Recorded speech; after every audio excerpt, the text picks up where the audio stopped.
जय हिंद दोस्तों। आज के इस इम्पॉर्टेंट लेक्चर में हम सभी डिस्कस करने वाले हैं 9 अक्टूबर 2025 के करेंट अफेयर्स को। तो आप इस पूरे लेक्चर को बहुत ही ध्यान से लास्ट तक जोड़ देखिएगा। लास्ट में आपसे एक क्वेश्चन पूछा जाएगा जिसका आंसर आपको कमेंट बॉक्स में बताना है। तो चलिए आज के पहले और इम्पॉर्टेंट क्वेश्चन को डिस्कस करते हैं। तो पहला क्वेश्चन है, यूनेस्को के अगले महानिदेशक यानी डायरेक्टर जनरल के रूप में किसे नियुक्त किया गया है? तो दोस्तों अभी हाल ही में खालिद अल एनानी को यूनेस्को के नेक्स्ट डायरेक्टर जनरल के रूप में नियुक्त किया गया है। तो मिस्र के पूर्व पुरावशेष एवं पर्यटन मंत्री खालिद अल एनानी को यूनेस्को का अगला महानिदेशक नियुक्त किया गया है। तो आप ये बात जरूर याद रखिएगा कि जो खालिद अल एनानी है इनका संबंध किस देश से है? तो इनका संबंध इजिप्ट से है, यानी मिस्र देश से है। यूनेस्को की बात करें तो इसका पूरा नाम है United Nations Educational Scientific and Cultural organisation.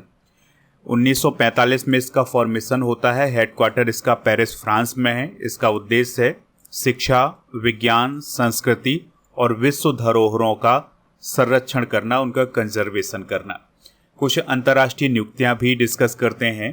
तो दोस्तों ली से म्यंग अभी हाल ही में राष्ट्रपति बने हैं साउथ कोरिया के। डेविड सलबागनी नासा के प्रथम एआई अधिकारी बने हैं। पाकिस्तान जो है कुछ समय पहले संयुक्त राष्ट्र सुरक्षा परिषद का अध्यक्ष बना था। सुकन्या सोनोवाल राष्ट्रमंडल शांति राजदूत बनाए गए हैं। मोहसिन नकवी ये बना है अध्यक्ष एशियाई क्रिकेट परिषद का, ये पाकिस्तान का है। एनालेना वेरवॉक दोस्तों ये अध्यक्ष बनी हैं संयुक्त राष्ट्र महासभा के 80वें सत्र की। भूपेंद्र यादव अंतर्राष्ट्रीय बिग कैट अलायंस के अध्यक्ष बने हैं। संजोग गुप्ता सीईओ बनाए गए हैं इंटरनेशनल क्रिकेट काउंसिल के। जेनिफर सीमंस पहली महिला राष्ट्रपति बनी है सूरीनाम की। और यूलिया स्विरिडेंको ये प्रधानमंत्री बनी है यूक्रेन की। अगला क्वेश्चन है, सीएट क्रिकेट रेटिंग अवार्ड 2025 में लाइफ टाइम अचीवमेंट पुरस्कार किसे दिया गया है? आंसर हो जाएगा इसका ब्रायन लारा और बीएस चंद्रशेखर को। तो इस क्वेश्चन का जो राइट आंसर हो जाएगा वो हो जाएगा ऑप्शन नंबर डी, यानी बी और सी दोनों। तो लाइफ टाइम अचीवमेंट पुरस्कार दिया गया है बीएस चंद्रशेखर, ये भारत के क्रिकेटर रहे हैं। और ब्रायन लारा ये वेस्ट इंडीज के क्रिकेटर रहे हैं। तो इन्हें सीएट क्रिकेट रेटिंग अवार्ड 2025 में ये पुरस्कार दिया गया है। रोहित शर्मा को आईसीसी चैंपियंस ट्रॉफी 2025 जीतने पर विशेष स्मृति चिन्ह दिया गया है। इसके अलावा संजू सैमसन को टी20 बल्लेबाज of the year, Varun Chakravarthy को टी20 गेंदबाज of the year, Shreyas Iyer को चैंपियंस ट्रॉफी में सबसे ज़्यादा रन बनाने वाले खिलाड़ी के रूप में बताया गया है। स्मृति मंधाना और दीप्ति शर्मा को महिला अंतर्राष्ट्रीय बल्लेबाज के रूप में बताया गया है, स्मृति मंधाना को, और दीप्ति शर्मा को गेंदबाज ऑफ द ईयर बताया गया है। जो रूट जो कि इंग्लैंड के हैं इन्हें अंतर्राष्ट्रीय क्रिकेटर ऑफ द ईयर, और हर्ष दुबे जो कि विदर्भ की टीम के लिए खेलते हैं इन्हें घरेलू क्रिकेटर ऑफ द ईयर बताया गया है। अगला क्वेश्चन है, केमिस्ट्री का नोबेल पुरस्कार 2025 किसे प्रदान किया गया है? तो आंसर हो जाएगा Susumu Kitagawa, Richard Robson, Omar Yaghi को दिया गया है। तो यानी 3 वैज्ञानिकों को केमिस्ट्री का नोबेल पुरस्कार 2025 दिया गया है। तो इस क्वेश्चन का राइट आंसर हो जाएगा उपरोक्त सभी। तो केमिस्ट्री का नोबेल पुरस्कार 2025 दिया गया है जापान के सुसुमो कितागावा, ऑस्ट्रेलिया के रिचर्ड रॉबसन और अमेरिका के ओमर यागी। तो इन 3 वैज्ञानिकों को 2025 का केमिस्ट्री का नोबेल पुरस्कार मिला है। इन वैज्ञानिकों को नोबेल पुरस्कार मेटल ऑर्गेनिक फ्रेमवर्क्स नामक एक नई तरह की आणविक संरचना के विकास के लिए दिया गया है। इन्होंने ऐसे एटम बनाए हैं जिसमें बड़े बड़े खाली हिस्से होते हैं जिनसे गैस और अन्य रासायनिक पदार्थ आसानी से गुजर सकते हैं। इन्हीं संरचनाओं को मेटल ऑर्गेनिक फ्रेमवर्क बोला जाता है। ठीक है, तो इसी खोज के लिए उन्हें केमिस्ट्री का नोबेल प्राइज दिया गया है।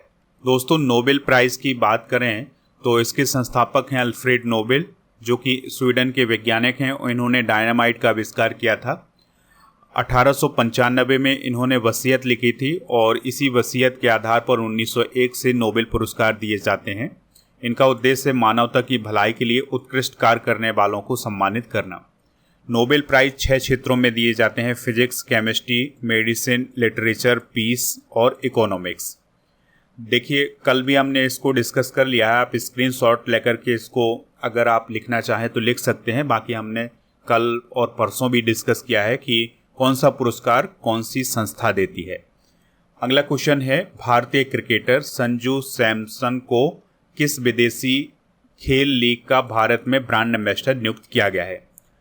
आंसर हो जाएगा इंग्लिश प्रीमियर लीग। तो फुटबॉल की एक लीग है जिसका नाम है इंग्लिश प्रीमियर लीग। तो उसके भारत में ब्रांड एम्बेसडर कौन बने हैं? क्रिकेटर संजू सैमसन। इनको आप जानते होंगे, अगर आप क्रिकेट देखते हैं तो संजू सैमसन को जानते होंगे। तो दोस्तों, इन्हें इंग्लिश प्रीमियर लीग का भारत में ब्रांड एम्बेसडर बनाया गया है।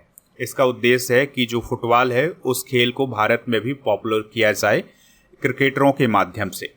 इंग्लिश प्रीमियर लीग की बात करें तो दुनिया की सबसे लोकप्रिय फुटबॉल लीग मानी जाती है और यह इंग्लैंड के जो टॉप खिलाड़ी होते हैं उनके मध्य ये आयोजित की जाती है। लगभग 20 क्लब इसमें हिस्सा लेते हैं।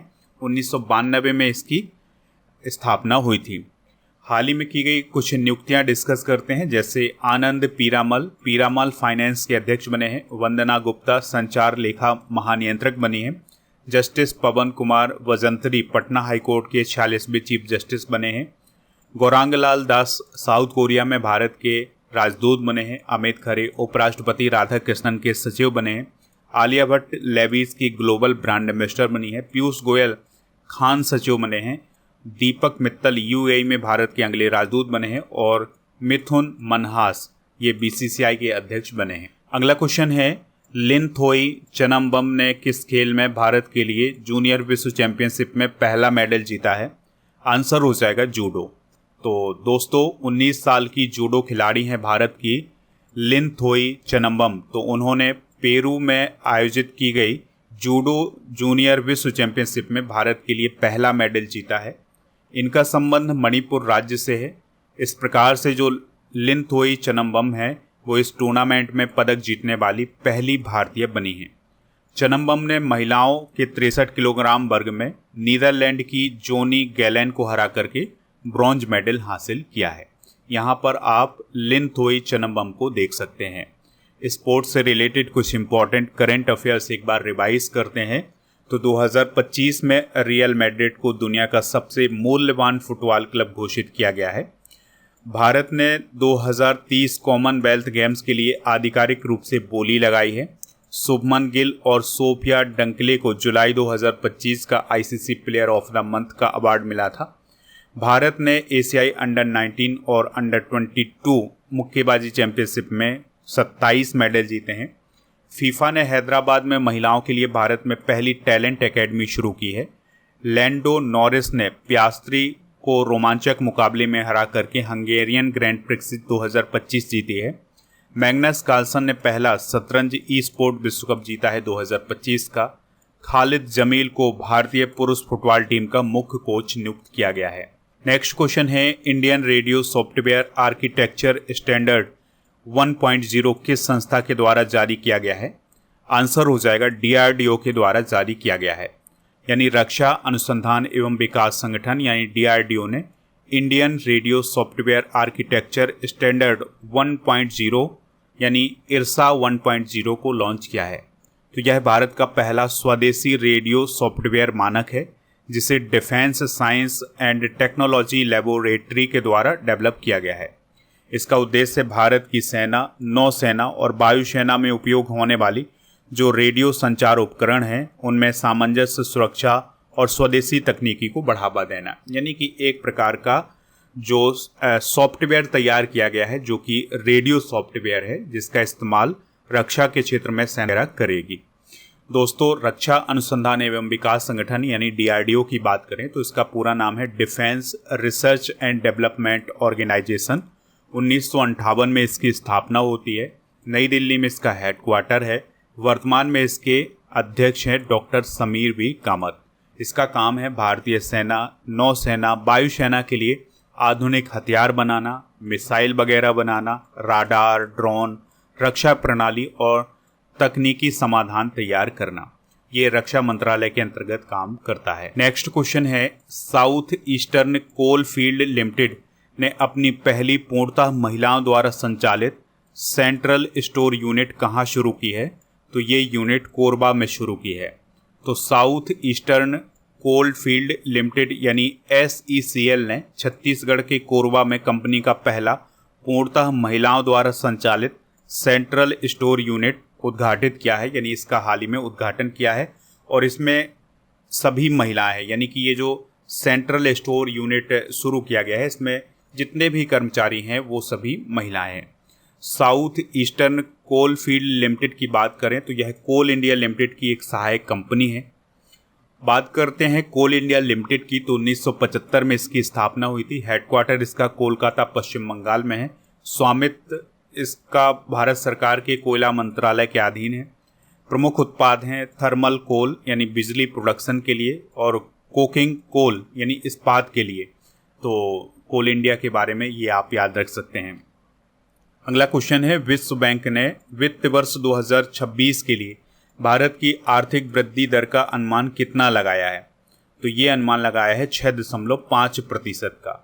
तो वित्त वर्ष 2026 के लिए भारत में आर्थिक वृद्धि के अनुमान को विश्व बैंक ने बढ़ा दिया है और ये अनुमान बढ़ा करके 6.5% कर दिया है। यानी विश्व बैंक का ये कहना है कि 2026 में भारत की जो अर्थव्यवस्था है वो 6.5% की दर से बढ़ेगी। यानी भारत की जो GDP है वो 6.5% की दर से बढ़ेगी। बात करते हैं विश्व बैंक की यानी वर्ल्ड बैंक की, तो 4 अप्रैल 1944 को इसकी स्थापना हुई थी। वाशिंगटन DC में इसका मुख्यालय है, अमेरिका में। अध्यक्ष हैं वर्तमान में अजय बंगा जो कि भारतीय मूल के हैं। 189 मेंबर इसके, और इसका मुख्य उद्देश्य गरीबी उन्मूलन और सतत विकास को बढ़ावा देना। नेक्स्ट क्वेश्चन है, NPCI ने हाल ही में UPI लेन देन के लिए कौन सी नई प्रमाणीकरण तकनीक शुरू की है? आंसर हो जाएगा बायोमेट्रिक और वेरिएबल ग्लास प्रमाणीकरण। तो NPCI यानी national payments corporation of India ने UPI यानी यूनिफाइड पेमेंट इंटरफेस में जो बायोमेट्रिक प्रमाणीकरण है और जो वेरिएबल ग्लास आधारित पहचान प्रणाली है उसकी शुरुआत की है। अभी तक आप पिन यूज करते थे, लेकिन आप बायोमेट्रिक का भी यूज कर सकते हैं। इसके अलावा वेरिएबल ग्लास आधारित जो पहचान प्रणाली है, यानी कि आपका जो फेस है वो भी स्कैन किया जा सकता है, तो इसके माध्यम से भी आप पेमेंट कर सकते हैं। तो ये नई तकनीकी शुरू हुई है UPI पेमेंट में। दोस्तों बात करते हैं UPI की, तो इसका पूरा नाम है यूनिफाइड पेमेंट इंटरफेस। यह एक डिजिटल पेमेंट सिस्टम है जिसके बारे में आप सभी लोग जानते हैं। तो UPI को शुरू किसने किया था? NPCI ने, यानी national payment corporation of India ने 2016 में इसको शुरू किया गया था। इसके माध्यम से आप 2400 घंटे रियल टाइम में पैसे भेज सकते हैं, प्राप्त कर सकते हैं। NPCI की जो स्थापना है वो 2008 में हुई थी। RBI और भारतीय बैंक संघ ने मिलकर के NPCI की स्थापना की थी और इसका उद्देश्य भारत में डिजिटल भुगतान प्रणाली को बढ़ावा देना। अगला क्वेश्चन है, भारत को हाल ही में प्राप्त हुआ तीसरा बहुत बड़ा गैस वाहक कौन सा है? आंसर हो जाएगा शिवालिक। तो भारत ने हाल ही में अपना तीसरा बहुत बड़ा गैस वाहक यानी very large gas carrier Shivalik प्राप्त किया है। तो हाल ही में शिपिंग कॉरपोरेशन ऑफ इंडिया के बेड़े में इसको शामिल किया गया है।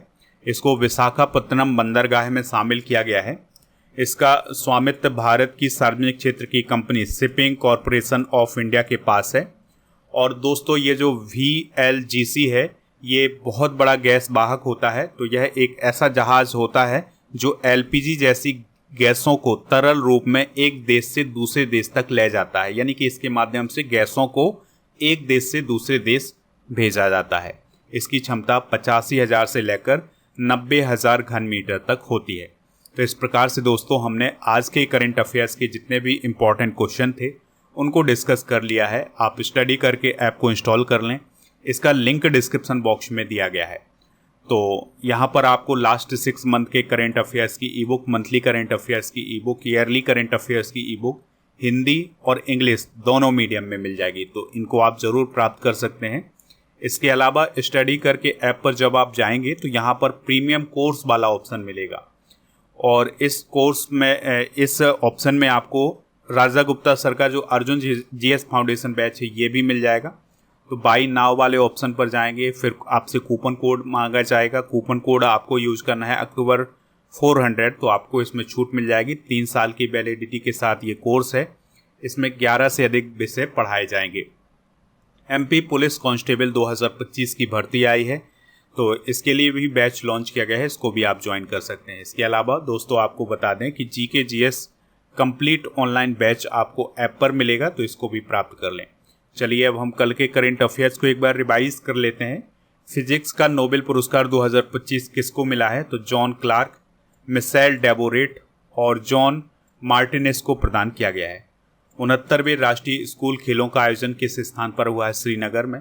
दक्षिण पूर्व एशिया का पहला कोरल लार्वा क्रायो बैंक किस देश ने लॉन्च किया है? फिलीपींस। वंदे मातरम की 150वीं वर्षगांठ मनाने की घोषणा किसने की है? केंद्रीय मंत्रिमंडल।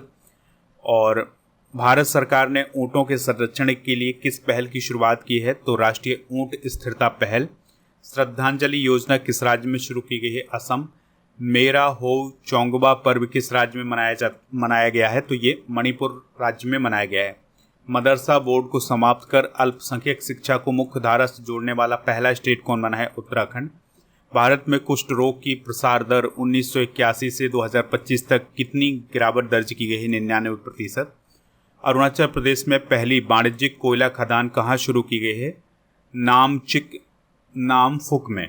दोस्तों आज के जनरल नॉलेज के पिटारे में हम पोषक तत्वों की कमी से होने वाली बीमारियां डिस्कस करेंगे, जैसे रतौंधी या रात का अंधापन विटामिन ए की कमी से, बेरी रोग विटामिन बी की कमी से, स्कर्बी रोग विटामिन सी की कमी से, रिकेट्स जिसे सूखा रोग बोला जाता है ये विटामिन डी की कमी से होता है, बांझपन ये विटामिन ई की कमी से, खून के थक्का बनने में रुकावट विटामिन के की कमी से, अमेनिया रोग जो है वो लोहा की कमी से यानी आयरन की कमी से होता है, और ऑस्टियोपोरोसिस कैल्शियम की कमी से होता है, घेंगा रोग आयोडीन और क्वासियोरकार जो है ये प्रोटीन की कमी से होता है। कल के करंट अफेयर्स में आपसे पूछा गया था कि सीवी रमन को किस वर्ष नोबेल प्राइज मिला था? तो इन्हें 1930 में नोबेल प्राइज मिला था रमन इफेक्ट के लिए। ठीक है, तो ये बात भी आप याद रखिएगा। आज आपके लिए जीके का क्वेश्चन है, खासकर पॉलिटी का क्वेश्चन है। ये आप बताइए कि राज्य के नीति निर्देशक तत्व किन अनुच्छेदों में वर्णित हैं, यानी कि हमारे संविधान में जो डीपीएसपी हैं वो किस अनुच्छेद से लेकर के किस अनुच्छेद तक वर्णित हैं। ठीक है, इसका आंसर आपको कमेंट बॉक्स में बताना है। आप स्टडी करके ऐप को इंस्टॉल करेंगे तो यहाँ पर आपको बहुत सारी पीडीएफ मिलेंगी, ई बुक मिलेंगी, जिसमें करंट अफेयर, जीके, जीएस ये सभी ई बुक हैं, और खासकर स्टेट वाइज करंट अफेयर्स की पीडीएफ भी आपको यहाँ पर मिल जाएगी। दोस्तों 2024 और 2025 की जो मंथली करंट अफेयर्स की ई बुक है उसका पैकेज मिलेगा आपको 199 रुपये में।